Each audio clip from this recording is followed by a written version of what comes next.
Hi friends, ഇന്ന് നമുക്ക് കൊഴുക്കട്ട എങ്ങനെ തയ്യാറാക്കാമെന്ന് നോക്കാം. ആദ്യമായി പാനിലേക്ക് അരക്കപ്പ് ശർക്കരപ്പാനി ഒഴിച്ചു കൊടുക്കും. അതിലേക്ക് ഒരു കപ്പ് ചിരകിയ തേങ്ങയും കൂടെ ഇട്ട് ശർക്കരപ്പാനി വിളയിച്ചെടുക്കും.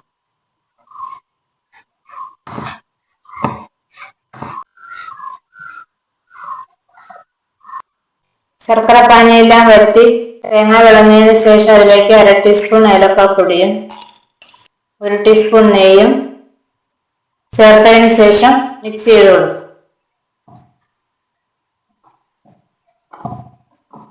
നന്നായി വലിഞ്ഞതിന് ശേഷം ഫ്ലെയിം ഓഫ് ചെയ്യും.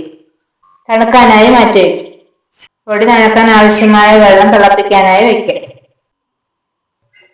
ഒരു ബൗളിലേക്ക് 1 ഗ്ലാസ് അരിപ്പൊടി ഇട്ടതിന് ശേഷം 1/4 ടീസ്പൂൺ ഉപ്പ് ചേർത്ത് നന്നായി മിക്സ് ചെയ്ത് കൊടുക്കും. അതിനുശേഷം തിളച്ച വെള്ളം ഒഴിച്ച് കുഴച്ചെടുക്കാം.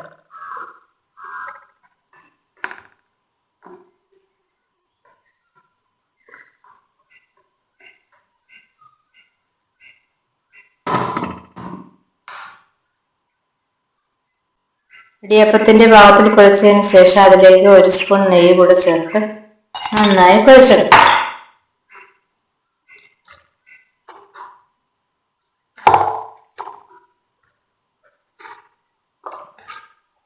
ഒരു ഇഡ്ഡലി പാത്രത്തിൽ കുറച്ച് വെള്ളം ഒഴിച്ച് തിളയ്ക്കാനായി വയ്ക്കും. അതിലേക്ക് അതിന്റെ തട്ട് വെച്ചതിന് ശേഷം തയ്യാറാക്കി വെച്ചിരിക്കുന്ന മാവിൽ നിന്ന് കുറച്ച് മാവെടുത്ത് ചെറിയ ഉരുളയാക്കിയതിന് ശേഷം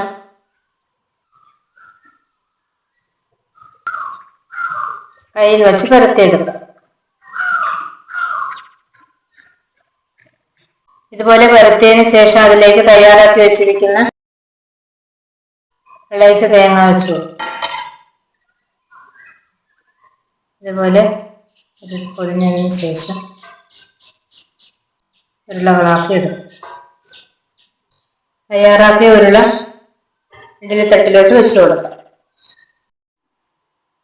കൊഴുക്കട്ട എല്ലാം തയ്യാറാക്കിയതിന് ശേഷം അടച്ചു വെച്ച് 15 മിനിറ്റ് വേവിച്ചെടുക്കും. 15 മിനിറ്റിന് ശേഷം തുറന്നു നോക്കാം. ഇപ്പോൾ കൊഴുക്കട്ട എല്ലാം വെന്തിട്ടുണ്ട്. കൊഴുക്കട്ട ഒരു പ്ലേറ്റിലേക്ക് മാറ്റാം. ഈ വീഡിയോ ഇഷ്ടമായ ലൈക്ക് ചെയ്യാനും ഷെയർ ചെയ്യാനും കമൻറ്റ് ചെയ്യാനും സബ്സ്ക്രൈബ് ചെയ്യാനും മറക്കരുത്.